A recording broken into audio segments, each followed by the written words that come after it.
Bismillahirrahmanirrahim. Starting with the name of Allah Almighty, who is most merciful and most beneficent. Assalamu alaikum. I'm Ushna Tariq, and I welcome all of you to another season of ACDC Studio, where insights go global. Today, we have chosen a very important diet बंद हो topic जाती है बाद में. named entrepreneurship opportunities in electrical engineering. There are a lot of studies on the topic named entrepreneurship. So I will be discussing about a basic concept that so many studies have said that entrepreneurship or entrepreneurial intent has seen to be at a faster level in underdeveloped nations as compared to developed nations.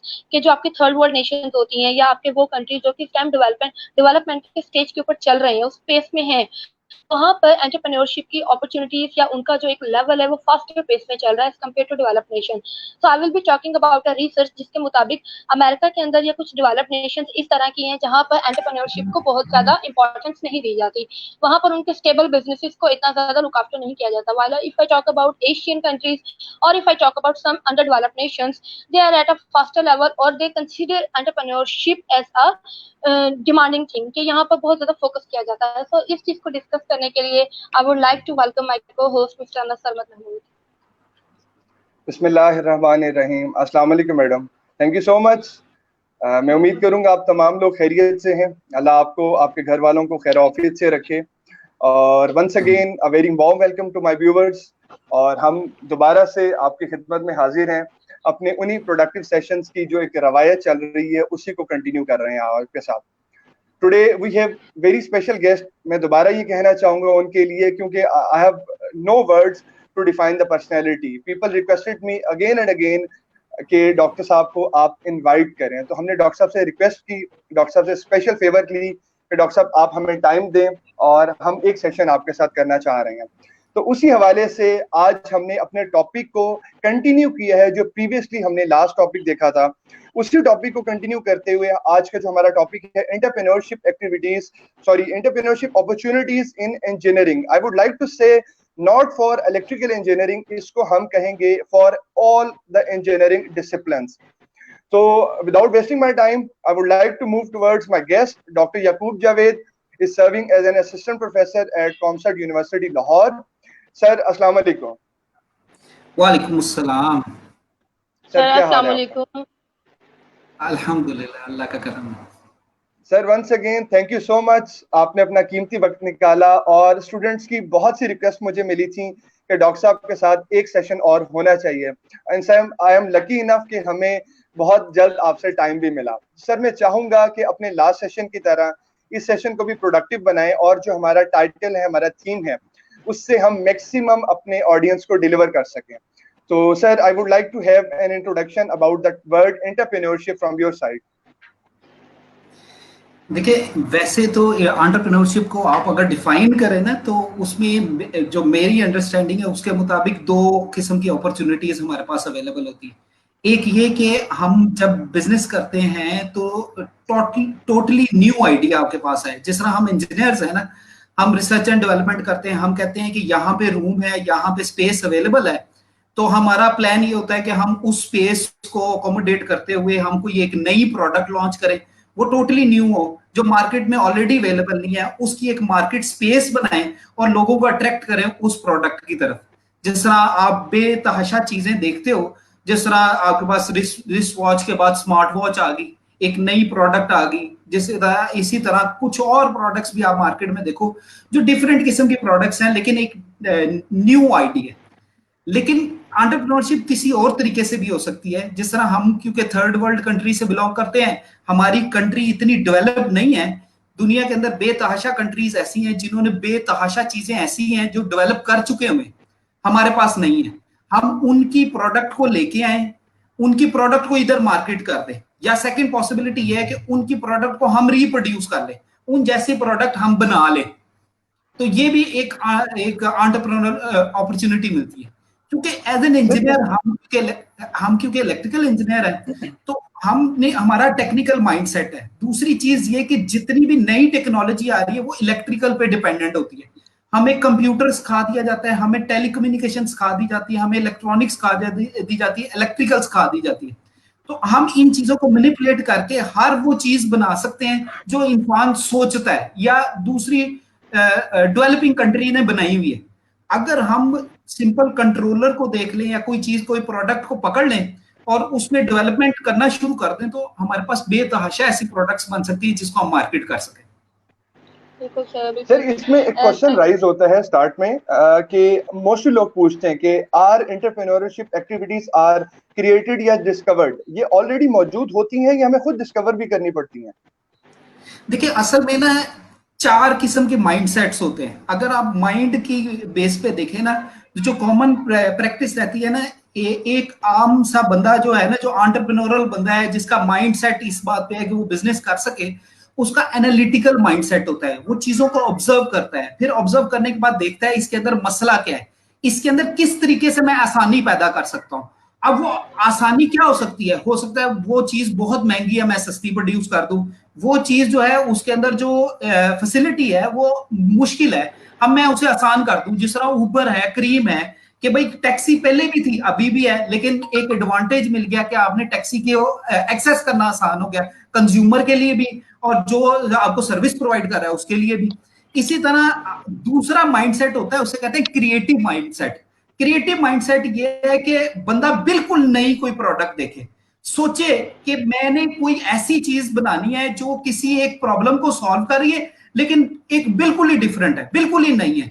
Normally बंदा entrepreneurship की जब definition को देखता है ना, बंदा कहता है बिल्कुल नया प्रोडक्ट। समटाइम नई प्रोडक्ट नहीं होती, हम एनालिटिकल माइंडसेट से एनालाइज करते हुए किसी प्रॉब्लम को सॉल्व कर रहे होते हैं। समटाइम हम क्रिएटिविटी लेके आते हैं, कोई बिल्कुल ही नई चीज ले आते हैं।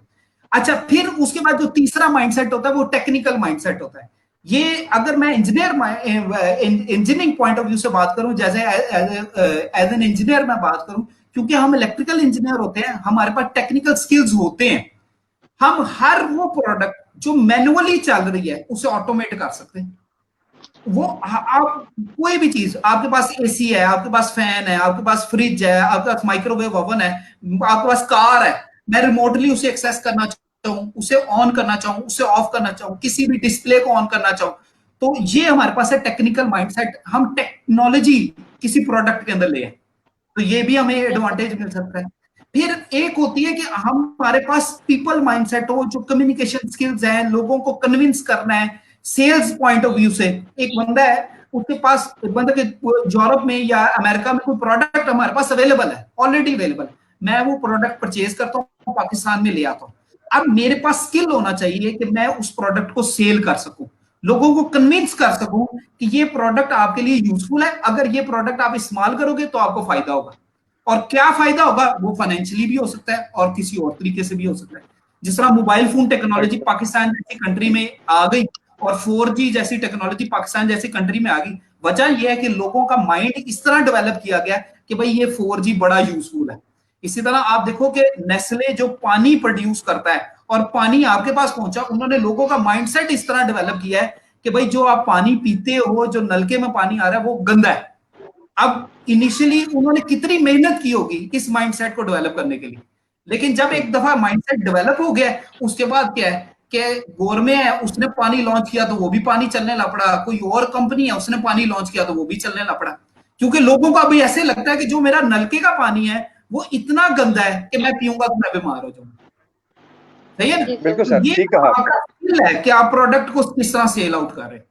सर, आपने बहुत अच्छे तरीके से इस चीज़ को एक्सप्लेन किया sir. First of all a very warm welcome to you on this board from the behalf of ISP ACDC studio. And yes, we are so much honour to have you again on board, क्योंकि audience की या बहुत सारे engineering student की demand थी कि हम doctor याकूब साहब के साथ एक और सेशन मैम आप अरेंज करें, सर अरेंज करें, ताकि हमें हमारे उन क्वेश्चंस का जवाब मिल सके जो पहले में नहीं मिल सका। Sir thank you so much, आपने हमारी बात मानी। So secondly, I just want to ask one thing which has two parts basically.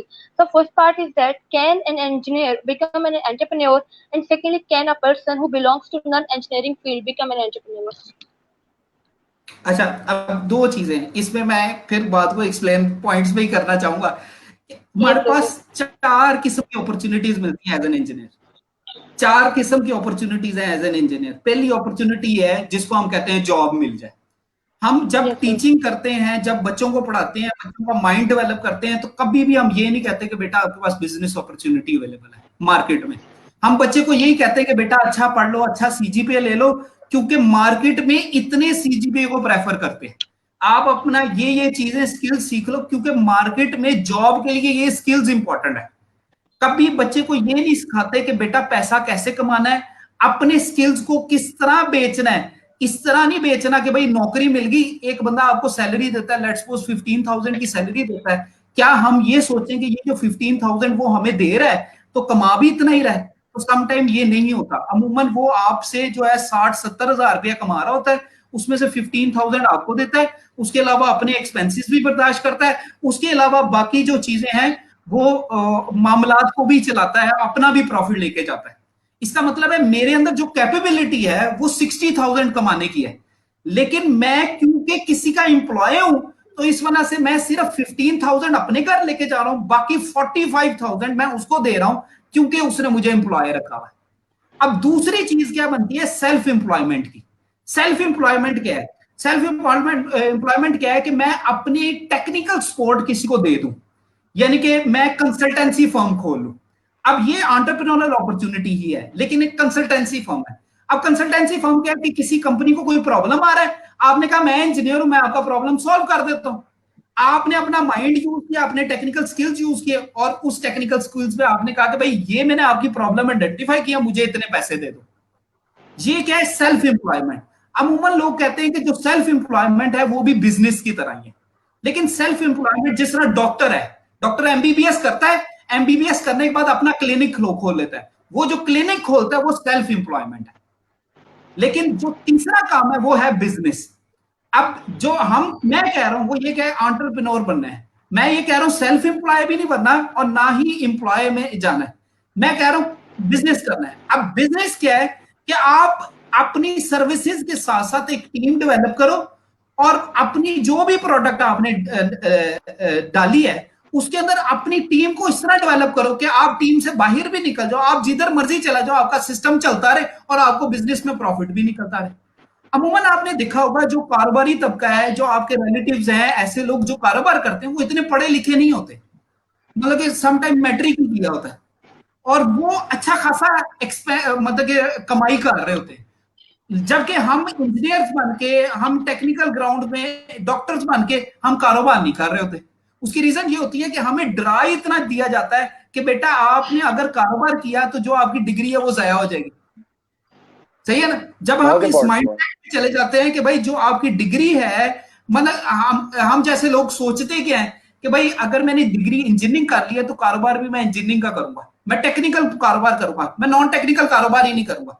हालांकि ये बात आपको ज़हन नशीन कर लेनी चाहिए कि जो आपका स्किल आपने डेवलप किया है, जो नॉलेज आपने गेन किया है यूनिवर्सिटीज में, चाहे आपने बीए की डिग्री लिया, बीकॉम की डिग्री लिया, या आपने इंजीनियरिंग लिया है, आपका जो स्किल है वो कभी जाया नहीं होगा, वो कहीं ना कहीं यूटिलाइज जरूर होगा। सही है? आप कोई भी कारोबार करते हैं, मेरा एक स्टूडेंट है इलेक्ट्रिकल इंजीनियर है, लेकिन वो कारोबार क्या कर रहा है? कारोबार कर रहा है कि वो जो है क्या मैं उसने प्लांट्स का कारोबार कर रहा है, नर्सरी खोल ली। अब वो जितना कमा रहा है हमारा इलेक्ट्रिकल इंजीनियर जो कंसल्टेंसी दे रहा है या जॉब में कर रहा है वो उतना कमा नहीं रहा, और यंग बच्चा है। अब मैं देखूं, मैं कहूं नर्सरी में तो टेक्निकल स्किल कोई भी नहीं है, एक आम सा बंदा भी ये काम कर सकता है, लेकिन हम अगर अपने टेक्निकल स्किल को यूज करें तो नर्सरी में जितनी टेक्नोलॉजी यूज हो सकती है किसी और चीज में यूज ही नहीं हो सकती। बेतहाशा चीजें ऐसी हैं जो मैं टेक्नोलॉजी वाइज यूज कर सकता हूं। आखिरी चीज मैं आपको बता रहा हूं वो ये कि जब हम एक लेवल अचीव कर लेते हैं, बिजनेसमैन का लेवल अचीव कर लेते हैं, तो हम इन्वेस्टर बन जाते हैं। इन्वेस्टर क्या होता है कि फॉर एग्जांपल एक बंदा है, सरमद साहब है, जिसके पास एक अच्छा बिजनेस आइडिया है। मैंने कहा सरमद अगर आपने इस चीज में काम करना है बताओ इसमें कितने एक्सपेंस लगेगा? सरमद ने कहा 10 लाख रुपया लगेगा। मैंने कहा चलो ठीक है 5 लाख मैं देता हूं, 5 लाख आप दो और आप इसका काम करो। अब जब प्रॉफिट होगा मुझे भी उतना ही मिलेगा जितना सरमद को मिलेगा, लेकिन जो सरदर्दी है, जो मेहनत है, जो फिजिकल हेडेक काम करने की कैपेबिलिटी है वो सरमद के पास है, मेरे पास नहीं है। लेकिन अब मैं इन्वेस्टर बन गया, अब मैं पैसे से पैसा खींचने लग पड़ा। ये लेवल उस वक्त आएगा जब हम बिजनेस का लेवल अचीव कर लेंगे, उसके बाद हम इन्वेस्टर का लेवल बनाएंगे। जब हमारी टेक्निकल स्किल्स या कैपेबिलिटी इस तरह हो जाएगी कि हम लोगों को अट्रैक्ट भी करें और लोगों से कहें कि भाई मेरे पास पैसे हैं, आप काम करो लेकिन मेरी इन्वेस्टमेंट में मुझे प्रॉफिट दे दो। और लोग जब ग्रेजुएट होता है जब स्टूडेंट ग्रेजुएट होता है उसका सबसे बड़ा इशू ये देखने में आता है कि उसके पास डिसीजन पावर नहीं है, उसको आइडिया नहीं कि अगर वो बिजनेस करने जा रहा है उसको कामयाबी कितनी मिलेगी। लाइक अगर मैं इसमें कहूँ तो हमारा कुछ टीचर्स का भी इसमें रोल होना चाहिए, लाइक वो उसको बता सकें कि लाजमी नहीं कि आप अपनी फील्ड में ही ग्रो करो, आप कोई और भी और बिजनेस भी कर सकते हो। लेकिन वो जो कंफ्यूजन वाली स्टेट है सर, उस स्टेट से कैसे बाहर निकला जा सकता है? असल में प्रॉब्लम यह है कि हमारे वालिदैन जो है ना वो इस माइंडसेट पे चलते हैं कि बेटा इंजीनियरिंग कर ली तो आपको बड़ी अच्छी जॉब मिल जाएगी। कितनी जॉब मिल जाएगी? हम ग्रेजुएट होता है, हम कहते हैं लो जी 40,000 50,000 बहुत अच्छी मिल गई, लाख रुपए की जॉब मिल गई। वो इस माइंडसेट से बच्चे को डेवलप करते हैं, बच्चे को फीड ही इस तरह करते हैं। बच्चे को लगता है कि मैं जो हूं ना सेफ साइड पे सेफ प्ले करूं। जब वो सेफ प्ले का माइंडसेट बना लेता है ना तो करता क्या है वो बच्चा, वो कहता है नौकरी मिल जाए। जब उसे नौकरी मिलती है वो कहता है नहीं भाई सरकारी नौकरी होनी चाहिए, गवर्नमेंट की नौकरी होनी चाहिए। सवाल उससे पूछते हैं गवर्नमेंट की नौकरी क्यों होनी चाहिए, तो जवाब उसका क्या होता है कि गवर्नमेंट की नौकरी इस वजह से होनी चाहिए कि गवर्नमेंट के नौकर को निकालते कभी नहीं, सही है ना, टर्मिनेट नहीं करते। सिर्फ इस माइंडसेट में बच्चा क्या कहता है गवर्नमेंट की नौकरी करना शुरू कर देता है। अब प्रॉब्लम क्या है? प्रॉब्लम यह है कि अगर हम बच्चे को कहें कि भाई इस्लाम में भी कहते हैं कि भाई 10 में से 9 हिस्से जो हैं वो कारोबार में है, तिजारत में है, और इस चीज का बिलीव कर ले और बच्चे को साथ साथ प्रमोट करें। आपने देखा नहीं है कि जो बिजनेस माइंडसेट के लोग हैं, जो लोग कारोबार करते हैं, वो नीचे अपने बच्चों को भी कारोबार करवाते हैं। जो लोग खुद कारोबार नहीं करते, जॉब करते हैं, वो अपने बच्चों को भी जॉब ही करवाते हैं। क्यों? क्योंकि उनका माइंड ही इस तरह डेवलप नहीं होता, वो बच्चों सुपरस्टिशियस को प्रेसिडेंट है। जी बेटा क्या बोला आपने? सुपरस्टिशियस प्रेसिडेंट है जो हम फॉलो ऑन करते जा रहे हैं बिना ये देखे कि क्या हाँ इसकी एग्जिस्टेंस है या नहीं। हाँ, आप देखो ना कि पाकिस्तान जैसी कंट्री में जितनी अपॉर्चुनिटीज है किसी और कंट्री में है ही नहीं। मुझे बताओ पेटेंट की क्या पॉलिसी है, कॉपीराइट की क्या पॉलिसी पाकिस्तान में अवेलेबल है? एक मोबाइल फोन किसी ने बनाया, मैं कहूँ इसका एज इट इज वैसा ही मोबाइल फोन बना दूं, तो क्या बना नहीं सकता? जो चीज, अगर आप अमेरिका जैसी कंट्री में चले जाओ, यूरोप में चले जाओ, जर्मनी में चले जाओ, उधर कॉपीराइट की कंडीशंस है, पेटेंट की कंडीशंस है, आप किसी के प्रोडक्ट को कॉपी नहीं कर सकते। पाकिस्तान में क्या है? आपने देखा नहीं कि बच्चियों के कपड़े बनते हैं, एक ब्रांड बनाता है, थोड़े दिनों बाद एक रेप्लिका आ जाता है। रेप्लिका क्या होता है? ब्रांड ने बनाया 10,000 का सूट, रेप्लिका 1,000 रुपए का, सही है ना? तो बिल्कुल क्यों है? सही है। हालांकि असूलन क्या होना चाहिए कि जो ब्रांड की प्रोडक्ट है वो कोई बंदा कॉपी ना कर सके। इंटरनेशनली ये कंडीशन लगी जाती है, ये केस कर सकते हैं। लेकिन हमारा क्या है, हमारे इस तरह की कोई कंडीशन नहीं है। अब इसको मैं एज एन अपॉर्चुनिटी ले सकता हूं। ये अपॉर्चुनिटी क्या है कि अगर आप इस तरह की चीजें आप कर सकते हो तो बेटा आपके पास तो ऑप्शन ही बहुत ज्यादा है। आप देखो कि भाई एक कार है, अच्छी गाड़ी है, उसके अंदर सिंपल क्रूज कंट्रोल लगा हुआ है। मैं कहूं मैं एज एन इलेक्ट्रिकल इंजीनियर मैं क्रूज कंट्रोल क्या बना सकता हूं? हाँ जी बना सकता हूं, बना के मैं मार्केट करूं। मैं उसे पेटेंट अगर करवाना चाहता हूं पेटेंट करवा लूं, अदरवाइज मार्केट कर लूं।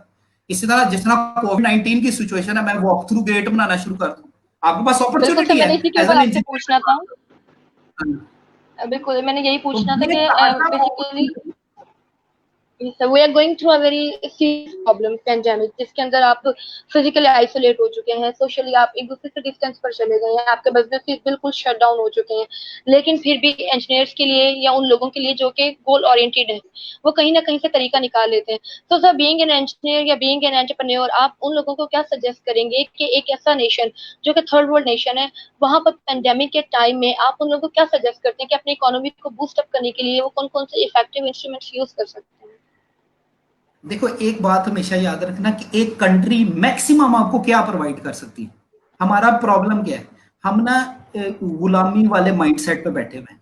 हम इस एग्जैक्टली माइंडसेट पे सर। बैठे हुए हैं कि हमें कोई बंदा देगा पुश करेगा तो हम ऊपर जाएंगे, अदरवाइज नहीं जाएंगे। एक कंट्री जिस तरह पाकिस्तान है मैक्सिमम हमें क्या दे सकती है? हमें रिसोर्सेज दे सकती है, हमें इंफ्रास्ट्रक्चर दे सकती है, हमें बिजली दे सकती है, हमें पानी दे सकती है, हमें सिक्योरिटी दे सकती है, इस तरह की चीजें दे सकती है। क्या पाकिस्तान में इस तरह की चीजें नहीं है?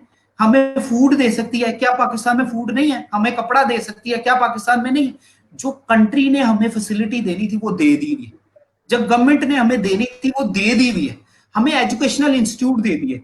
आपके पास चाहे प्राइवेट है चाहे गवर्नमेंट है, आपके पास एजुकेशनल इंस्टीट्यूट है। जिस तरह का ये आपका प्लेटफॉर्म है, आपने आपके एक एजुकेशनल इंस्टीट्यूट ने सपोर्ट किया तो जो आप इस प्लेटफॉर्म पे आ गए हो ना, आपके पास एग्जैक्टली। इतनी ज्यादा फैसिलिटीज मिली हुई है, पाकिस्तान जैसी कंट्री में मिली हुई है, मिली हुई है। अब आपने क्या करना है पाकिस्तान को देने के लिए? अब क्या है कि जिस तरह पाकिस्तान में बिजनेस पॉइंट ऑफ व्यू से देखें तो 60% एग्रीकल्चर है। अगर आप इकोनॉमी वाइज देखें तो जो एक्सपोर्ट होती है वो 60% एग्रीकल्चर की होती है। लेकिन आपको सुन के हैरानी होगी, आपको सुन के हैरानी होगी कि जितना 1 एकड़ से हम फसल उगाते हैं ना, चाइना इंडिया में इससे डबल उगाई जाती है, चाइना में से 4 टाइम ज्यादा उगाई जाती है, लेकिन पाकिस्तान में नहीं उगाई जाती। एक जनरल एग्जांपल देता हूं, लेट्स सपोज चावल है, मैं कहता हूं कि लेट्स सपोज, ये असम्पशन है, मैं एग्रीकल्चर का काम नहीं करता, असम्पशन है, लेट्स सपोज 60 टन चावल प्रोड्यूस होता है 1 एकड़ से, लेकिन इंडिया में नॉर्मली 100 टन से ज्यादा चावल प्रोड्यूस होता है। और चाइना जैसी कंट्री में 150 या 160 टन प्रोड्यूस होता है। अच्छा, रिसर्च यहां तक हो चुकी हुई है कि भाई आपके पास डेजर्ट है, आपके पास डेजर्ट में आप गंदम उगा सकते हो, डेजर्ट में आप चावल उगा सकते हो। अब इस तरह जिस तरह सऊदीया जैसी कंट्री जिधर भाई पानी का भी प्रॉब्लम है और फिर जमीन भी वो नहीं है उस तरह की जिस तरह की फर्टाइल लैंड पाकिस्तान में, वो वहां पे भी चावल उगा रहे हैं, वहां पे भी गंदम उगा रहे हैं। हमारे इंजीनियर्स को, हमारे टेक्निकल स्किल्स को क्या हो गया कि हम ये काम नहीं कर सकते? तो फिर हम क्यों नहीं कर रहे? एक मिनट 60% हमारे पास एग्रीकल्चर है। अब मैं कहता हूं मुझे एडवांसमेंट चाहिए एग्रीकल्चर में, मुझे चाहिए ऐसी मशीन्स चाहिए जो वीडिंग कर सके, ऐसा प्लांट जो खराब हो चुका है उसको वो पिक कर सके, ऐसी मशीन्स चाहिए। मुझे ऐसे ट्रैक्टर्स चाहिए जो ऑटोमेटिकली वो गोडी कर सके, मुझे ऐसे ट्रैक्टर चाहिए जो ऑटोमेटिकली बीज को डाल सके, मुझे ऐसी फर्टिलाइजर चाहिए जो मुझे ज्यादा प्रोडक्ट दे सके, मुझे ऐसे मतलब कि ड्रोन्स चाहिए, मुझे ऐसे रोबोट्स चाहिए जो मेरी फील्ड को ऑब्जर्व कर सके, मुझे ऐसी डिवाइसेस चाहिए जो ये चीज देख सके कि भाई जो पानी मेरी फील्ड को रिक्वायर्ड है वो पानी मैंने दे दिया कि नहीं दिया, और अगर दे दिया तो मैं सरप्लस पानी ना दूं। अगर मैं सरप्लस पानी दूंगा तो मेरी जो फील्ड है बजाय ज्यादा गंदम उगाने के कम गंदम उगाएगी। अब ये जो सोल्यूशन है ये कौन देगा?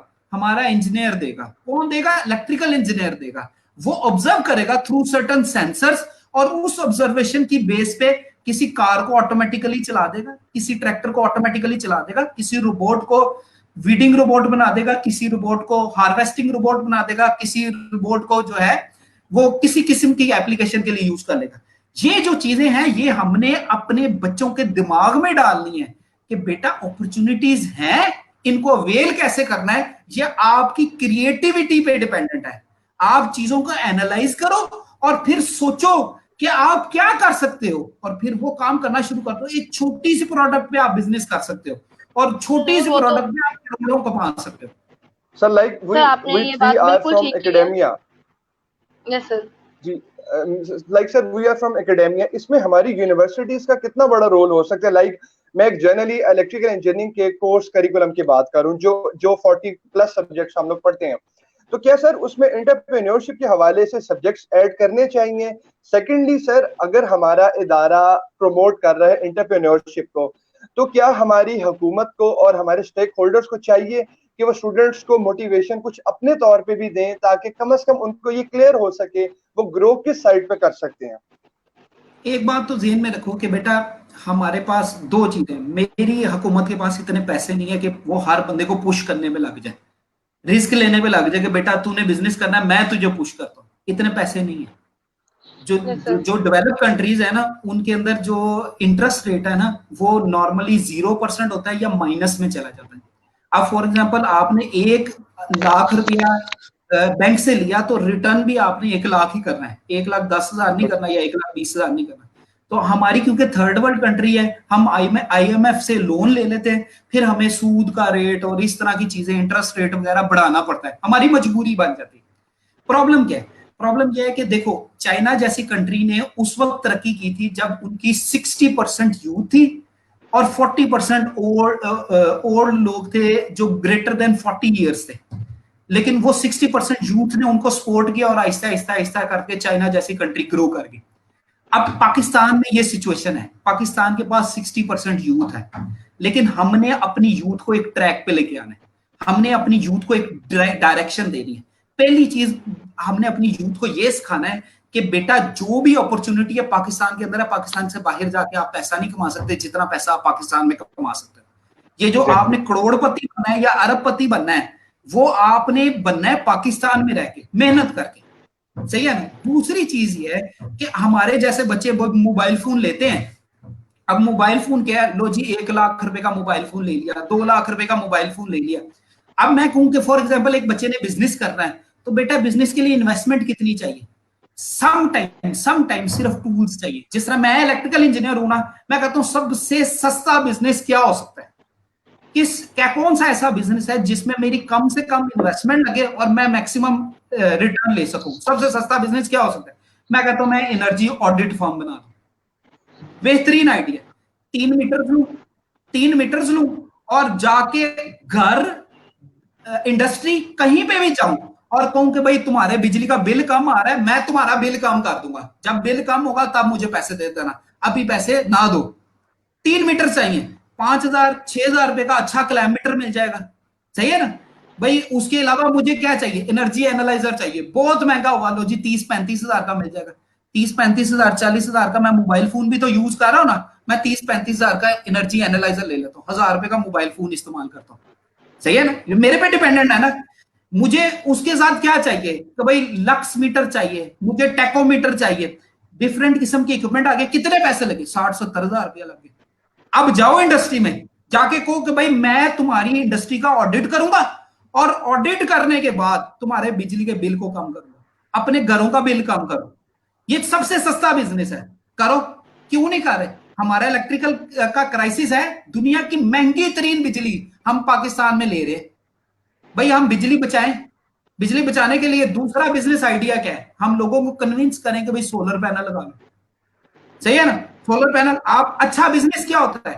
अच्छा बिजनेस क्या होता है? ऐसा बिजनेस जो मंथली 2% का प्रॉफिट दे। लेट्स सपोज मैंने 1 लाख रुपया इन्वेस्ट किया, मुझे मंथली कितना मिला? 2,000 रुपया। मैंने पूरा साल 1 लाख इन्वेस्ट किया तो मंथली मुझे साल बाद कितना मिला? 24,000 रुपया। इसका मतलब क्या है कि मैंने 1 साल के बाद मैंने अपनी इन्वेस्टमेंट में से 24,000 रुपया गेन कर लिया, यानी कि 24% में जो रिटर्न मिल गया। कितने सालों बाद मेरे पैसे पूरे हो जाएंगे? 3 सालों बाद, 4 सालों बाद पूरे हो जाएंगे ना। 24 मल्टीप्लाई बाय 4 करें तो 96 बन जाता है, तो 96,000 मुझे रिटर्न हो गया। ये बड़ा अच्छा बिजनेस हो गया ना। अब मैं सोलर के काम की बात करता हूं। मैंने अपने घर में सोलर पैनल लगाया, लग गया। सोलर पैनल की आप एनालाइज करो ना, तो 300 दिन हमारा सूरज निकलता है, 300 दिन सूरज निकलता है। इसका मतलब क्या है कि हम ऑन एवरेज जो बिजली प्रोड्यूस करते हैं, वो बिजली हमारी तकरीबन 2 से 2.5 मैक्सिमम 3 सालों में हमारे पैसे पूरे हो जाएंगे। फॉर एग्जांपल मैंने 10 लाख का सेटअप लगाया है, तो मेरे 10 लाख के 10 लाख जो है वो वापस आ जाएंगे कब? 3 सालों में। अब 3 सालों में मेरे पैसे वापस आ गए। जो सोलर पैनल मेरी छत पे लगा है वो मुफ्त लगा हुआ है, सही है ना। लेकिन सोलर पैनल की लाइफ कितनी है? 20 साल। मैं इंजीनियर को कहता हूं बेटा कोई सोलर पैनल खरीदने की जरूरत नहीं है, कोई इन्वर्टर खरीदने की जरूरत नहीं। मार्केट में जाओ, ग्राहक ढूंढो जिसने सोलर पैनल लगाना है। कोई कहता है 1 किलोवाट का चाहिए, कोई कहता है 2 किलोवाट का चाहिए, कोई कहता है 10 किलोवाट का चाहिए, उसको लगाए। जब आपके पास ग्राहक मिल जाएगा तो लगाने वाले 1500 बंदे बैठे हुए लगा लेंगे। तो सिंपल चीज है कि आप प्रोडक्ट को देखो, प्रोडक्ट मार्केट में अवेलेबल है, खरीदने वाले मार्केट में अवेलेबल है, आप बेचने वाले बन जाओ, आप बिजनेसमैन। बिल्कुल सर इसमें एक चीज देखिए है कि बिल्कुल सर, इसमें एक चीज देखने को हमें मिली है कि मोस्टली जो लोग हैं वो डिसीजन लेना चाहते हैं, लेकिन कुछ ऐसी चीजें हैं जो उनको फोर्स करती हैं, वो डिसीजन नहीं ले पाते। लाइक मैं बात करूंगा कि वो कॉन्फिडेंशियल नहीं होते, उनको अपनी एबिलिटीज पे इतना एतमाद नहीं होता, वो सर एतमाद खो देते हैं अपना with the passage of time, over thinking की वजह से। इस फेज से हम किस तरह से अपने स्टूडेंट को निकाल सकते हैं? लाइक वो इतना कॉन्फिडेंट हो जाए कि अगर उसने सोच लिया कि मैंने ये बिजनेस करना है, वो उस पे पेशेंस भी दिखाए और मजबूती से खड़ा रहे उस पे। ठीक हो गया। इसका बड़ा आसान आंसर है। वो आंसर वाला क्या है? बच्चा जब छोटी एज का होता है ना, वो कच्चे दिमाग का होता है, उसका माइंड उस तरह डेवलप नहीं होता, वो क्रिटिकली चीजों को एनालाइज नहीं करता और वो इजीली बिजनेस कर सकता है। और जो बच्चा जैसे जैसे डेवलप होना शुरू हो जाता है, उसके माइंड पे रिस्क आना शुरू हो जाता है, डर लगना शुरू हो जाता है, उस पर लाइबिलिटीज बनना शुरू हो जाती है। फॉर एग्जाम्पल एक बच्चा इंजीनियरिंग करता है तो सस्ती से सस्ती इंजीनियरिंग मिलती है उसे 4, 5, 6 लाख रुपए की। अब वो जब 6 लाख अपनी जात पे इन्वेस्ट कर देता है, उसे डर लगने लग पड़ता है कि मैं वालिदैन को ये 6 लाख कैसे रिटर्न करूंगा। जब वो इस डर में फंस जाता है ना, तो वो क्या करता है, 20,000 की नौकरी को भी अप्रिशिएट करना शुरू कर देता है। अब बच्चा जो है, हमारे पास जब बच्चा आता है ना, जो उसकी एज होती है 18 ईयर्स, एफएससी करता है तो 18 साल का बच्चा है, आइडियल एज है कारोबार करने के लिए। अब बच्चे को इस चस्के में लगा दो, उसको इस मजे में लगा दो कि बेटा पैसे कमाने किस तरह, उसको इस बात पे लगा दो कि यार तुम एम्प्लॉय नहीं बनना, तुम सेल्फ एम्प्लॉय बन जाओ। अब सेल्फ एम्प्लॉय क्या है? सेल्फ एम्प्लॉय क्या है कि बिजनेस अपॉर्चुनिटी, बिजनेसमैन तो थर्ड लेवल है ना, मैंने आपको बताया 4 लेवल्स होते हैं। पहला है एम्प्लॉय, दूसरा है सेल्फ एम्प्लॉय, तीसरा है बिजनेस, चौथा क्या है, इन्वेस्टर। मैं कह रहा हूं सेकंड लेवल पे उसे ले जाओ, पहले लेवल से उसे निकाल दो, उसे को सेल्फ एम्प्लॉय बन जाओ। अब सेल्फ एम्प्लॉय कैसे बनेगा? एफएससी की हुई है, आपको कंप्यूटर आता है, एफएससी की हुई है, कंप्यूटर आता है, कंप्यूटर आता है, लो जी कुछ इंग्लिश का कंटेंट लिख सकते हो, आप फ्रीलांसिंग करना शुरू कर दो। आपको कंटेंट राइटिंग नहीं आती, आपको ग्राफिक डिजाइनिंग आती है, आप ग्राफिक डिजाइन में फ्रीलांसिंग करना शुरू कर दो।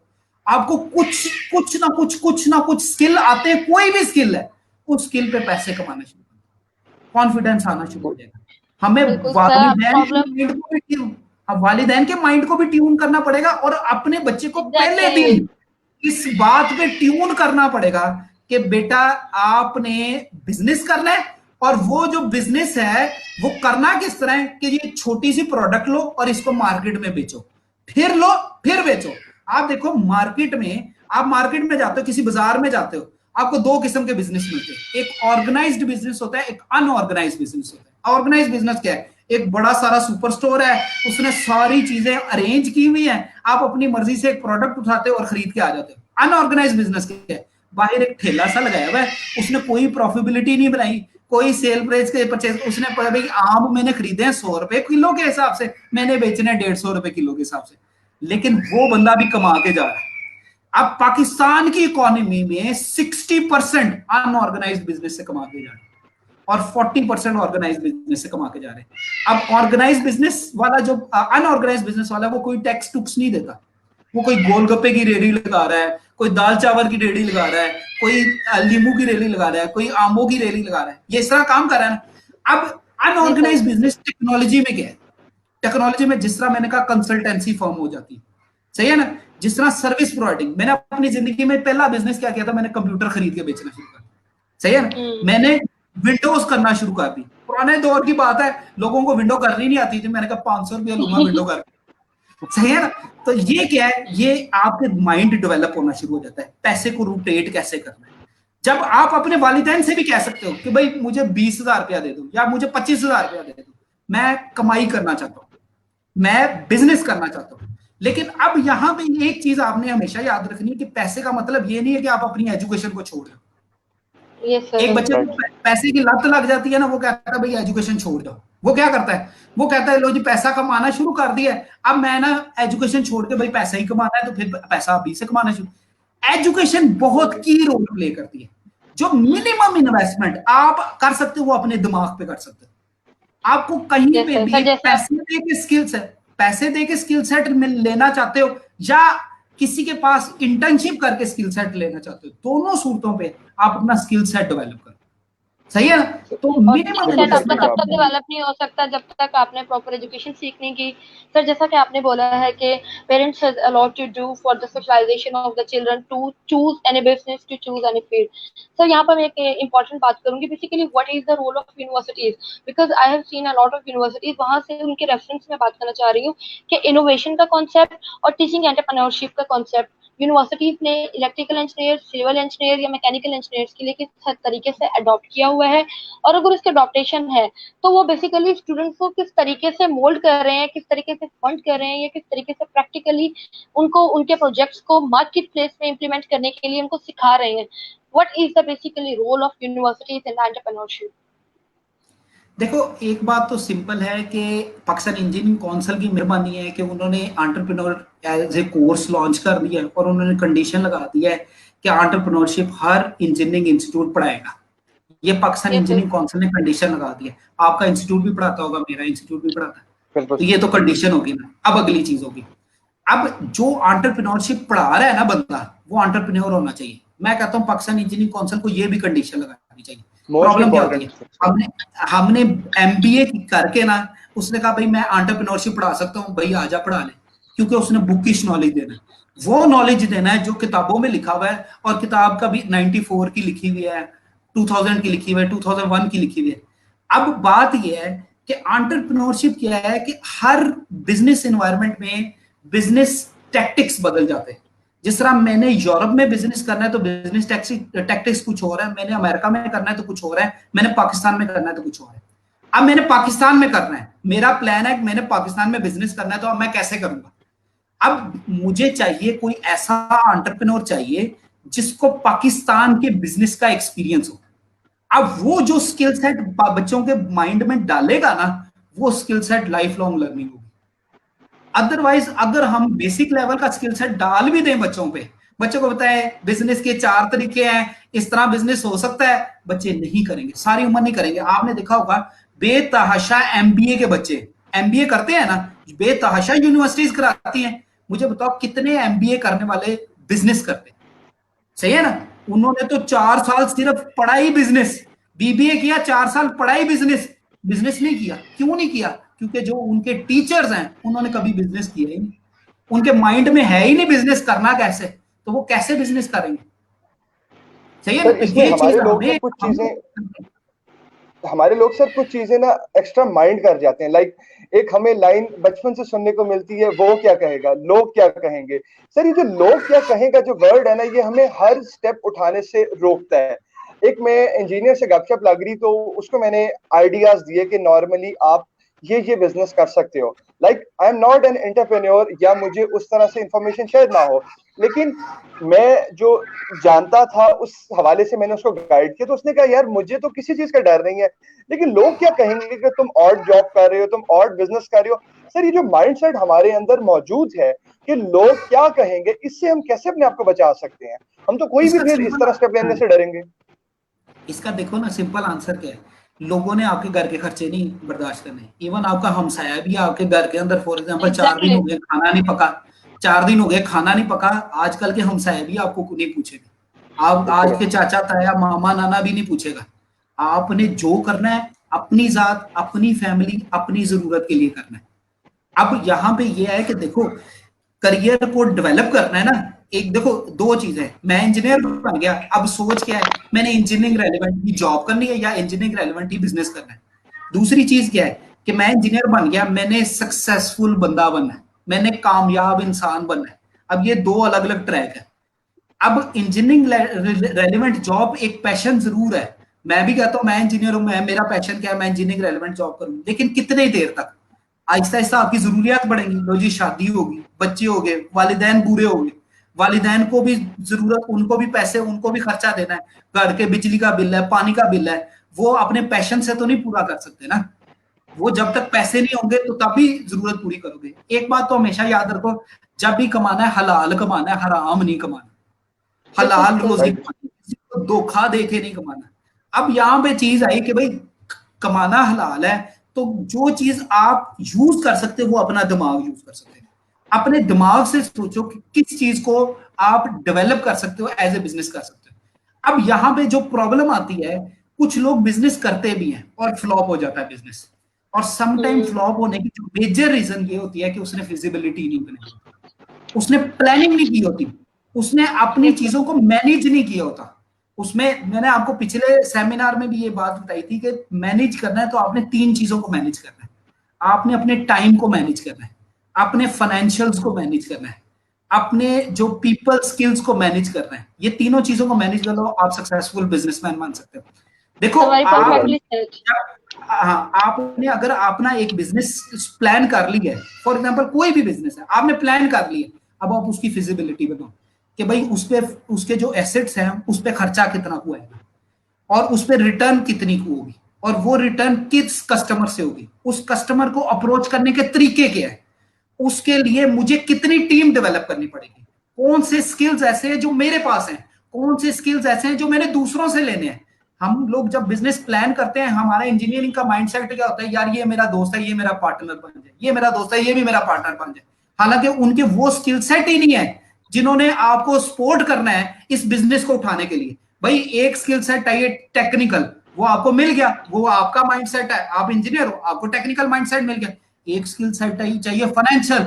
अब फाइनेंशियल मैनेजमेंट के लिए कोई बंदा ऐसा ही चाहिए जिसको अकाउंट्स का पता हो, जिसको पता हो कि मैंने जो पैसों को रोटेट कैसे करना है, जो पैसा आ रहा है उससे किधर लिखना है, जो पैसा जा रहा है उससे कैसे लिखना है, पूरे महीने की कॉस्टिंग कैसे निकालनी है, फिक्स्ड कॉस्ट कैसे निकालनी है, और जो वेरिएबल कॉस्ट है उसे कैसे निकालना है। अब यहाँ पे प्लानिंग बड़ी इंपॉर्टेंट है।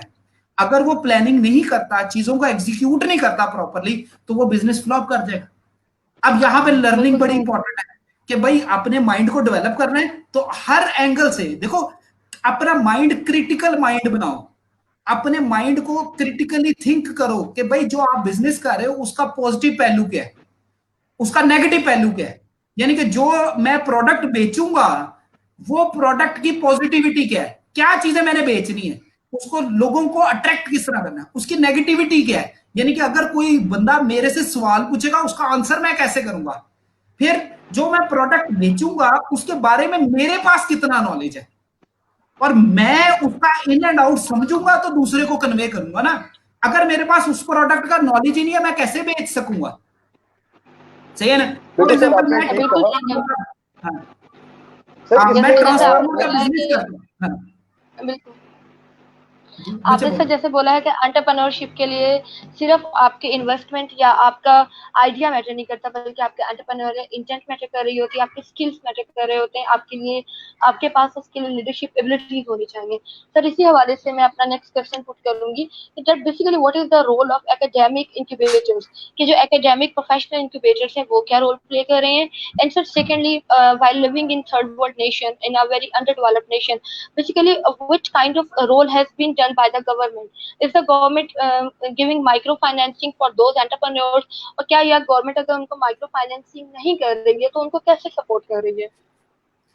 अच्छा, दो अलग अलग चीजें, इनको अलग अलग चीजों से माइक्रो फाइनेंसिंग को मैं बाद में बात करूंगा। पहली चीज इनक्यूबेटर्स जो यूनिवर्सिटीज के अंदर चल रहा है, कल्चर चल रहा है, यूनिवर्सिटीज का माइंडसेट है टीचिंग माइंडसेट। उन्होंने इनक्यूबेटर के हेड की टीचर्स ही बना दी, सही है ना। अब वो जो टीचर है उनका माइंडसेट क्या है, उन्होंने सारी उम्र की ही टीचिंग है। वो हमारे पास एक बंदा है बाबा था, उसका हमने इंटरव्यू लिया, उसे कहा बेटा उसे बाबा जी क्या सब्जेक्ट पढ़ा दोगे, उन्होंने कहा इंस्ट्रूमेंटेशन एंड मेजरमेंट। उन्होंने कहा वजह, उन्होंने कहा यार 25 साल पढ़ाई ही है, उसे ना आगे ना पीछे पता। तो ये प्रॉब्लम है। जब आप इस माइंडसेट से निकलोगे, जब आप सोचोगे यार इनक्यूबेटर आपने बनाया है, तो जो इनक्यूबेटर का हेड है वो वाला बंदा हो जिसके पास वो स्किल हो कि वो प्रोडक्ट को मार्केट कर सके। मैं बड़े करीब से मैं यूसीपी को मैं जानता हूँ, यूनिवर्सिटी ऑफ सेंट्रल पंजाब को जानता हूँ। तो यूसीपी के अंदर इंक्यूबेटर से इंक्यूबेशन सेंटर बनाया हुआ है उन्होंने, प्रॉपर बड़ा अच्छा बनाया हुआ है। 10 महीने हो गए 3D प्रिंटर बनाया हुआ है, 10 महीने हो गए 3D प्रिंटर बनाया हुआ है, एक भी नहीं बेच सकता। इतना बुरा हाल है। इंक्यूबेशन सेंटर का क्या फायदा, आपने प्रोडक्ट बनाई हुई, आप मार्केट ही नहीं कर सकते। एक उन्होंने इलेक्ट्रिक बाइक बनाई है, वो उसे मार्केट ही नहीं कर सके, तो क्या फायदा है इंक्यूबेटर का। तो ये चीज बड़ा मैटर करती है इस बात पे कि भाई जो आपने जो इंक्यूबेशन सेंटर बनाए हुए हैं उनका मेन मकसद क्या है कि लोगों को प्रमोट करना, लोग जाके बिजनेस कर सके। उनका ये नहीं है कि अपना कारोबार चलाना या कुछ। अब जब तक आप प्रोडक्ट, आपके पास एक अच्छा आइडिया आ गया, नॉर्मली वो आइडिया कहां से निकालते हैं, फाइनल ईयर प्रोजेक्ट से। अब इसमें मैं अप्रिशिएट करूंगा, एक प्लान 9 लम्स ने शुरू किया था प्लान 9 के नाम से, वो बड़ा आउटस्टैंडिंग इंक्यूबेशन सेंटर बना और वो ग्रेजुअली डेवलप भी हो गया और लोगों ने उसके थ्रू बिजनेसेस भी किए। हमारे पाकिस्तान में इस तरह के इनिशिएटिव होने चाहिए लेकिन है नहीं। अब प्रॉब्लम क्या है, प्रॉब्लम यह है कि यूनिवर्सिटी वाले जो हैं वो जब टीचिंग माइंडसेट से निकल के इस माइंडसेट पे आएंगे कि हमने बच्चों को एंटरप्रेन्योर बनाना है, और जो इंक्यूबेशन सेंटर बनाए हैं वो इसी पर्पस के लिए बनाए हैं, और बच्चों को गाइड भी करेंगे, और इन केस उनको इन्वेस्टर चाहिए तो कहीं से इन्वेस्टर ढूंढ के उनकी प्रोडक्ट में इन्वेस्टमेंट भी डालेंगे, तो फिर उनकी प्रोडक्ट कामयाब हो जाएगी। बिल्कुल दूसरे सही, जैसा आपने बोला है कि माइक्रो जैसा कि आप बोल रहे हैं कि यूनिवर्सिटीज ने इनिशिएटिव लिया, but due to lack of implementation वो प्रोजेक्ट्स वहीं पर डंप हो गए। तो सर आपको क्या लगता है यहाँ पर यूनिवर्सिटीज के लैक ऑफ मतलब इनिशिएशन का लैक आ रहा है, इम्प्लीमेंटेशन का लैक आ रहा है, या यहाँ पर गवर्नमेंट का कोई रोल आ रहा है कि गवर्नमेंट उनको नहीं, इनपुट नहीं गवर्नमेंट कर का रही है कोई कि रोल आपने नहीं। टेक्नोलॉजी। देखो, ये मैं समझता हूँ, मुझे जो समझ लगती है, गवर्नमेंट ने बाय फोर्स इंक्यूबेशन सेंटर्स बनाए। जी अब सर। इंक्यूबेशन सेंटर मिल गए, इनको समझ ही नहीं लग रही इसको इस्तेमाल कैसे करना है, तो फिर इन्होंने ओके सर। अकोमोडेट किया लोगों के, भाई तुम इस इंक्यूबेशन सेंटर में बैठ जाओ, ताकि गवर्नमेंट को पता चले हमारा इंक्यूबेशन सेंटर चल रहा है। जो यानी वो असल में खाता चलता रहे। खाता, देखो प्रोसेस है ना, आपने कारोबार करना है, सबसे पहली चीज है प्रोडक्ट हंट करनी, आपने फाइंड करनी है कौन सी प्रोडक्ट ऐसी है जिसको आपने बेचना है।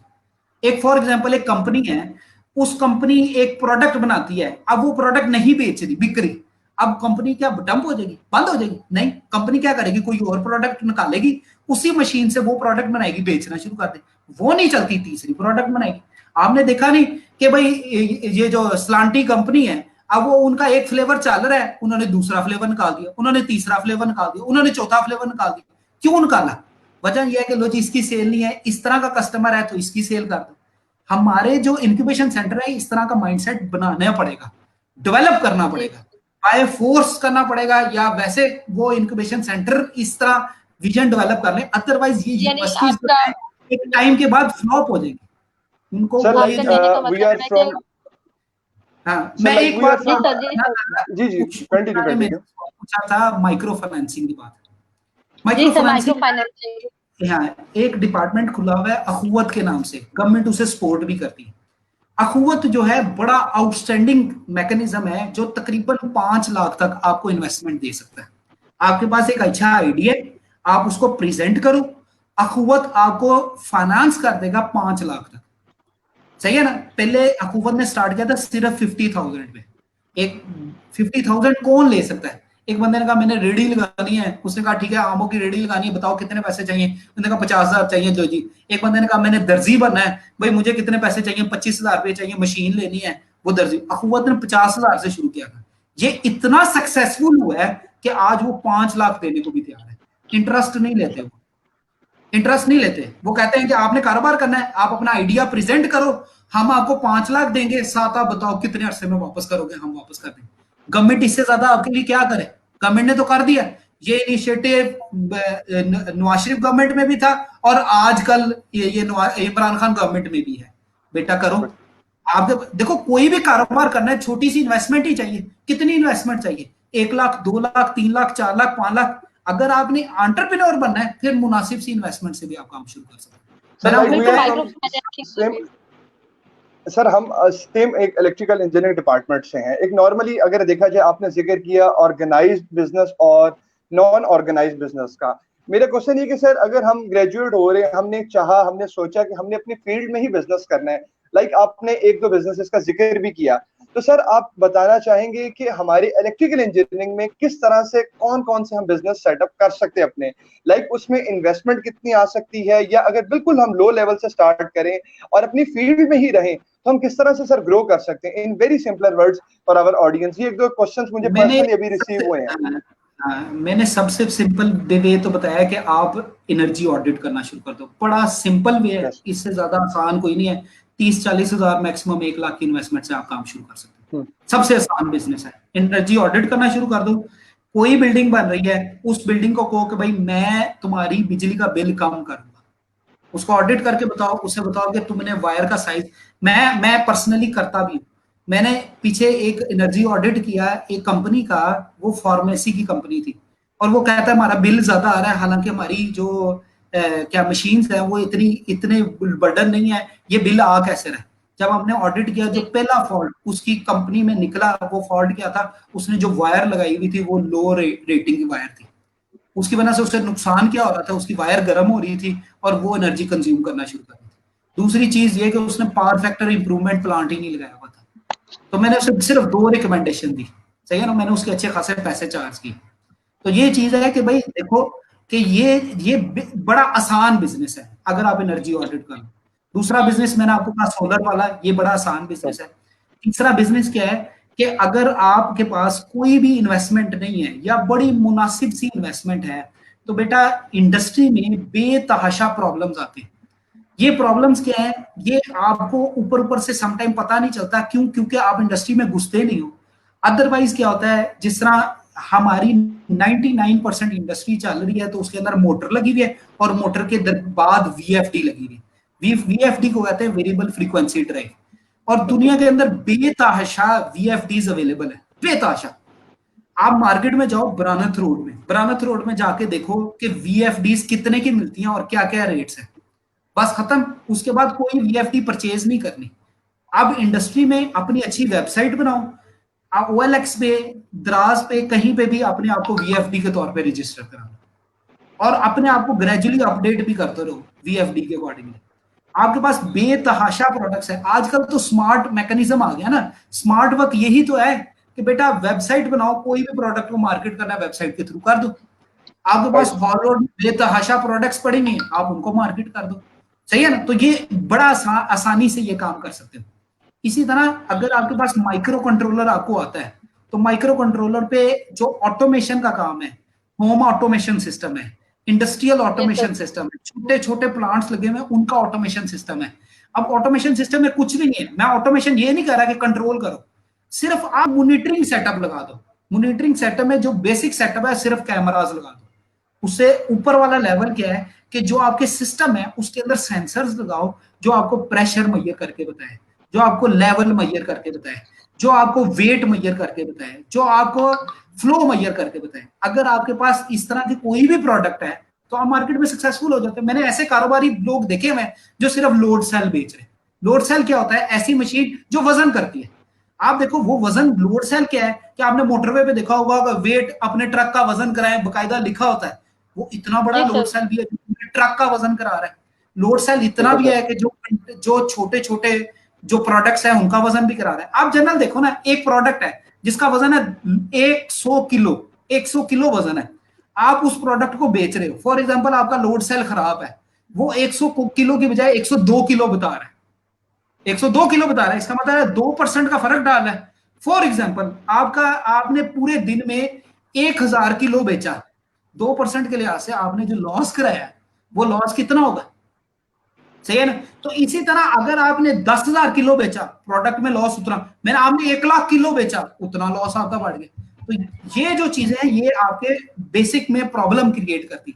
अब लोड सेल एक है, आपके पास फ्लो मीटर एक है, लेवल मीटर एक है, सही है ना। इस तरह बेतहाशा प्रोडक्ट्स हैं जिनमें आप अलग अलग प्रोडक्ट को बेच सकते हो। इसी तरह इंडस्ट्रियल ऑटोमेशन में पीएलसी आती है। पीएलसी में चाइनीज ब्रांड भी है, पीएलसी में यूरोपियन ब्रांड भी है, पीएलसी में अमेरिकन ब्रांड भी है। आप वो ब्रांड को पकड़ो और उसे बेचना शुरू कर दो, सही है ना। ये आपके पास बेतहाशा अपॉर्चुनिटीज मिलती हैं जिसमें नॉन इंजीनियर नहीं टिक सकता, इंजीनियर ही टिक सकता।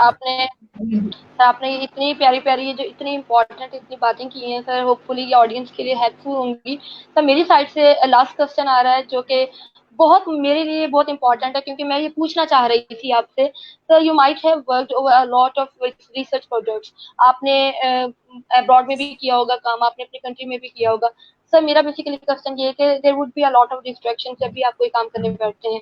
तो वो जो डिस्ट्रैक्शंस होती हैं, कभी वो सोसाइटल होती हैं, कभी वो इमोशनल होती हैं, कभी कभी वो फाइनेंशियल भी हो जाती हैं। तो सर आपके लिए आपका कौन सा रिसर्च प्रोजेक्ट जो था सबसे ज्यादा चैलेंजिंग था, और आपने उस चैलेंजिंग आउटकम्स के अंदर रहते हुए आपने कैसे उनसे पॉजिटिव एनवायरनमेंट क्रिएट करके आपने अपने प्रोजेक्ट को कंप्लीट किया ऑन टाइम? रिसेंटली ना हमने एक पेटेंट करवाया। वो पेटेंट क्या है कि हम ना एग्रीकल्चर फील्ड में घुसे हुए थे, तो हमने कहा कि फूड टॉक्सिसिटी मेजरमेंट का जो इंस्ट्रूमेंट मिलता है ना, वो तकरीबन 25 से 30 लाख रुपए का है। उसके अंदर हम फूड का सैंपल डालते हैं, वो सैंपल जब अंदर डालते हैं तो वो बताता है कि फूड टॉक्सिक है कि नहीं। सिंपल ये मैकेनिज्म है, और वो प्रोडक्ट बहुत कॉस्टली है। हमने रिसेंटली पेटेंट करवाया। पेटेंट क्या करवाया, जो प्रोडक्ट हमने बनाई है ना इसके सब्स्टिट्यूट में, वो प्रोडक्ट टोटल कॉस्ट की है 20,000 रुपए, टोटल कॉस्ट की। लेकिन उसके बाद उसकी R&D पे जारी बात है, हमने हिट एंड ट्रायल किया, काफी ज्यादा खर्चे हुए। एट द एंड आइडिया क्या था कि एक प्रोडक्ट ऑलरेडी मार्केट में अवेलेबल है, हमने उस जैसी प्रोडक्ट बनानी है, लेकिन प्रोडक्ट ऐसी होनी चाहिए, हैंड हेल्ड डिवाइस होनी चाहिए जिस तरह मोबाइल फोन है। आप मोबाइल फोन को कैरी करके जा सकते हो, इस तरह हमारे पास एक मीटर होना चाहिए जिसको हम कैरी करके चले जाए। हमें तकरीबन एक साल लगा है उस प्रोडक्ट को बनाने में। अब वो प्रोडक्ट आज इस लेवल पे आ गई है कि हम उसे मार्केट कर रहे हैं। हमने, मुझे याद है कि हम ये प्रोडक्ट लेके गए थे टेस्टिंग पर्पस के लिए। हम एक आलूओं की फील्ड में लेके गए और आलू को एज ए सैंपल लेके हम टेस्ट कर रहे थे। तो एक बंदा पास से गुजरा, वो कहता है आप क्या कर रहे हो? तो हमने कहा ये काम कर रहे हैं। तो उसने अप्रिशिएट किया, उसने कहा कि नॉर्मली ये लेस की फैक्ट्री है और लेस का जो सैंपल आता है वो सैंपल हम लेके फलानी फैक्ट्री में भेजते हैं, वहां से हमें टॉक्सिसिटी रिपोर्ट आती है और ये 15 डेज का प्रोसीजर है, उसके बाद हम फसल को निकालते हैं। कहते हैं ये तो आप मिनट में कर रहे हैं। उसने हमें इतना अप्रिशिएट किया, उसने हमें इतना प्रोटोकॉल दिया कि हम कहते हैं हमारी चीज की पैसे वहीं पे पूरे हो गए। सही है। Appreciation matters a lot. Sir बिल्कुल, इसमें अगर हम देखें तो हम लोगों को अगर अवेयरनेस है ना, तो मेरे ख्याल से हम बहुत इजीली इन तमाम चीजों को, मेथड्स को अडॉप्ट कर सकते हैं। लाइक सर, अगर मैं ओवरऑल कंक्लूड करूं अपने इस सेशन को, तो उसमें ये कहना बिल्कुल गलत नहीं होगा कि ये कोई भी बंदा एंटरप्रेन्योरशिप की तरफ जा सकता है। लाइक उसमें लाजमी नहीं है कि आप कितने क्वालिफाइड हैं, आपकी डिग्री किस फील्ड से रेलेवेंट है, कोई भी इसको अच्छे तरीके से प्रमोट करवा सकता है। सर इसमें मेरा एक लास्ट क्वेश्चन है, जो बैरियर्स हैं, हम लोगों को जो फील होता है कि इन वजूहात की वजह से एंटरप्रेन्योरशिप ग्रो नहीं कर रही, लोगों में अवेयरनेस नहीं आ रही, या लाइक लोगों को पता नहीं लग रहा कि हम किस तरह से अपने आप को कैश करवा सकते हैं, सर वो कौन से मेन फैक्टर्स हैं जो आपकी नजर में हमें रोक के रख रहे हैं, हम इसमें ग्रो नहीं कर पा रहे? देखिए, मैं इस बात में फिर मैं आपको ये अप्रिशिएट करूंगा कि जिस तरह आप मोटिवेशनल सेमिनार्स करवाते हो ना, लोगों को मेंटोर्स दे रहे हो, लोगों को डायरेक्शन दे रहे हो, उससे भले क्या होता है कि एक बंदा जब स्टार्ट करता है ना, वो ग्रेजुअली डेवलप कर रहा होता है। अब जब वो ग्रेजुअली डेवलप करता है ना, तो उसके अंदर प्रॉब्लम क्या आती है कि वो गलतियां करता है, फिर सीखता है, गलतियां करता है, फिर सीखता है, गलतियां करता है, और एक टाइम लग जाता है, वो एक साइकिल है। और बहुत सारे लोग डिसहार्ट होकर छोड़ देते हैं, कहते हैं मैं बिजनेस ना कर, मैं जॉब कर, ये वजह होती है। अब यहाँ पे चीज है कि अगर इनके पास कोई मेंटोर मिल जाए, कोई लीडर मिल जाए जो इनको गाइड कर सके, जिसके पास वो बिजनेस का एक्सपीरियंस अवेलेबल है, तो उसमें क्या है कि वो ग्रेजुअली की बजाय, यानी कि एक बूस्टर उसे मिल जाएगा वो स्पीड से। यानी कि अगर फॉर एग्जांपल एक बिजनेस है जिसको सक्सेसफुल होने के लिए लेट्स सपोज 5 साल चाहिए, अगर एक लीडर उसे मिल जाए तो वो लीडर क्या करेगा, उसको पहले ही बता देगा बेटा ये गलती कर रहे हो, ये गलती कर रहे हो, ये गलती कर रहे हो, तो वो हो सकता है वो बजाय 5 सालों के बजाय वो 1 साल में सक्सेसफुल हो जाए। तो मैं ये कहता हूँ कि हमें ये जो इनिशिएटिव जिस तरह आप लोगों ने लिया, हमें इस तरह के रोल मॉडल मार्केट में अवेलेबल होने चाहिए जो बच्चों को गाइड कर सके। यहाँ पे मैं ये भी कहता हूँ कि पाकिस्तान इंजीनियरिंग काउंसिल को भी अपना रोल प्ले करना चाहिए। बाबे लोग उनके पास बैठे हुए, ऐसे ऐसे इंजीनियर जिनका 25-30 साल का एक्सपीरियंस है, अगर उनसे रिक्वेस्ट ये की जाए कि भाई आप मेंटोर बन जाओ, अगर कोई बिजनेस आइडिया लेके आता है आप हमारे पास, आप उसको गाइड कर लो, बेशक आप 10% 20% प्रॉफिट ले लो, सही है ना। अगर हम काफी लकी हैं इस मामले में, इस तरह की सपोर्ट दे दे, अगर पाकिस्तानी इंजीनियरिंग काउंसिल इस तरह की सपोर्ट दे देता है, तो मैं होपफुल हूं कि हमारी सोसाइटी ग्रेजुअली अच्छी डायरेक्शन में चली जाएगी। अदरवाइज हमारा प्रॉब्लम क्या होता है, हमारे क्लास फेलो, आपके क्लास फेलो इंजीनियरिंग करते हैं, मार्केट में निकलते हैं, जब जॉब नहीं मिलती वो सऊदीया चले जाते हैं, कुवैत चले जाते हैं, कतर चले जाते हैं, हाँ, वो पाकिस्तान जैसी कंट्री में एब्जॉर्ब ही नहीं होते, और बच्चे कहते हैं नौकरी नहीं है। अब यहाँ पे बच्चों को भी मोटिवेट करने की जरूरत है और साथ साथ उनको लेके चलने की जरूरत है कि बेटा देखो, एक कंट्री ने आपको इंजीनियर बना दिया, अब आपकी कैपेबिलिटी ये होनी चाहिए कि आप अपनी इंजीनियरिंग की बेस पे आप उस कंट्री को कुछ सर्व कर सको। ये जरूर है कि रेमिटेंस की फॉर्मेशन में एक बंदा यूरोप में बैठा हुआ है, वो रेमिटेंस की फॉर्मेशन में थोड़े पैसे भेज रहा है और हमें खुशी हो रही है कि भाई वो पैसे आ रहे हैं, उसकी वजह से हमारी इकोनॉमी चल रही है, लेकिन रेमिटेंस से ज्यादा उस बंदे की प्रेजेंस यहाँ पे जरूरी है। अगर जिस तरह देखो ना, हमारे पास एक एग्जाम्पल मिलती है डॉक्टर अब्दुल कदीर की, हमारे पास इस तरह की दर्जनों एग्जाम्पल्स होनी चाहिए थी। हमारे पास लोग मिलते हैं, लो जी क्रिकेट के लेजेंड्स मिल गए, फलाना बहुत अच्छा बॉलर है, फलाना बहुत अच्छा बैट्समैन है, हमारे पास एंटरप्रेन्योर नहीं मिल रहे, हमें कोई एग्जांपल नहीं मिलती ऐसी जो एंटरप्रेन्योर है और जो सक्सेसफुल है। तो इस तरह के सेमिनार्स लोगों को लेके आप लाओ को भाई तुम एंटरप्रेन्योर हो, सिर्फ अपनी सक्सेस स्टोरी शेयर करो और कोई जरूरत नहीं। सर इंशाल्लाह इस अल्हम्दुलिल्लाह चीज के इस ऊपर हम मामले फोकस में करेंगे। वी आर ब्लेस्ड इनफ कि हमें हमारे इदारे ने ये प्लेटफॉर्म प्रोवाइड किया हुआ है। और सर अभी तक अगर मैं रिस्पांस के हवाले से बात करूं, जो last from the start of March हम लोग इन सेशंस को कंडक्ट कर रहे हैं, तो लोगों का पॉजिटिव रिस्पांस मिला है इन सेंस कि आप लोगों ने बहुत अच्छा इनिशिएटिव लिया, लोगों को सीखने का मौका मिल रहा है, मल्टी डिपार्टमेंट्स के लोग अवेलेबल हैं, डिफरेंट टॉपिक्स पे आप डिस्कशन कर रहे हैं।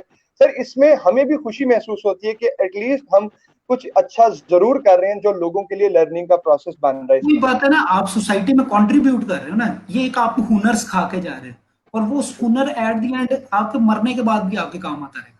बिल्कुल सही है ना? Sir, sorry thanks due to time from my side constraints. Sir. Sir bundle of thanks, मैं आपने अपना स्पेशल टाइम मैनेज किया हमारे लिए। सर आई एम होपफुल कि इन फ्यूचर भी जब भी आपकी जरूरत पड़ेगी इंशाल्लाह ताला हम आपको जरूर जहमत का मौका देंगे। सर हम चाहेंगे कि लोग आपसे मैक्सिमम सीख सकें, जिस तरह से आप एक्सप्लेन कर पा रहे हैं मैं चाहूंगा हमारे इन फ्यूचर गेस्ट इसी तरह से अपने टॉपिक को एक्सप्लेन करें। And sir once again thank you so much, Allah आपको आपके घर वालों को खैर ऑफिस से रखे। हाँ, मैं सर कंक्लूड थैंक यू इसे सो करूंगा, मच। मैं जी सर कंक्लूड इस प्लीज। बात पे करूंगा कि मैंने ना एक छोटा सा चैनल भी बनाया हुआ है इसी सोच के मुताबिक कि मैं बच्चों को ट्रेन कर सकूं, उनको मोटिवेट कर सकूं। यूट्यूब चैनल है टेक्नो जीनियर के नाम से, जिसका मकसद सिर्फ इतना सा है कि मैं जो हूं ना अपने बच्चों को थोड़ी सी मेहनत करके उनके माइंड को डेवलप कर सकूं, जो मैं कंट्रीब्यूट वैसे नहीं कर सका इस तरह कर दूं। सही है ना? सर उसका लिंक थैंक यू सो जरूर शेयर थैंक यू कीजिएगा सो सर मच। हमारे साथ, उसका लिंक। जी sir thank you so much इंशाल्लाह। Sir. Sir due to time constraint हम आपसे ज़्यादा बात नहीं कर पाए, as it was a very important topic और ऑडियंस की ह्यूज डिमांड के ऊपर हमने आपको अगेन ऑन बोर्ड लिया। सर कंक्लूडिंग रिमार्क्स में मैं यही कहूँगी, thank you so much ISP, thank you so much ACDC to provide a platform जहाँ पर हम अपने आइडियाज़ को पब्लिक कर सकते हैं। हम ऐसे लोगों को बुला सकते हैं जो कि अपनी प्रैक्टिकल लाइफ से लोगों को मोटिवेट कर सकते हैं कि लाइफ में you just have to take a step to move forward. जब तक आप स्टेप नहीं लेंगे, जब तक आप अपने स्किल्स को पॉलिश नहीं करेंगे, आप कभी भी आगे सक्सेसफुल नहीं हो सकते। और one more thing to remember here, everyone should be a student of their failures. अगर आप अपने फेल्योर से सीखेंगे नहीं तो आप आगे कभी भी नहीं बढ़ पाएंगे। हम हर कोई फेल्योर से गुजरता है, अगर आप अपने फेल्योर से डर कर बैठ जाएंगे या उन मिस्टेक्स को अगेन अगेन रिपीट करते रहेंगे तो आप कभी भी तरक्की नहीं हासिल कर सकते। Sir thank you so much on the behalf of ISP and ACDC studio, and thank you so much doctor Nadeem Abdi, जो आपने पीछे से इतना सब कुछ इतने अच्छे तरीके से मैनेज किया। हमें अपनी दुआ में याद रखिएगा। Stay safe, stay blessed. Allah Hafiz. Allah Hafiz. Thank you.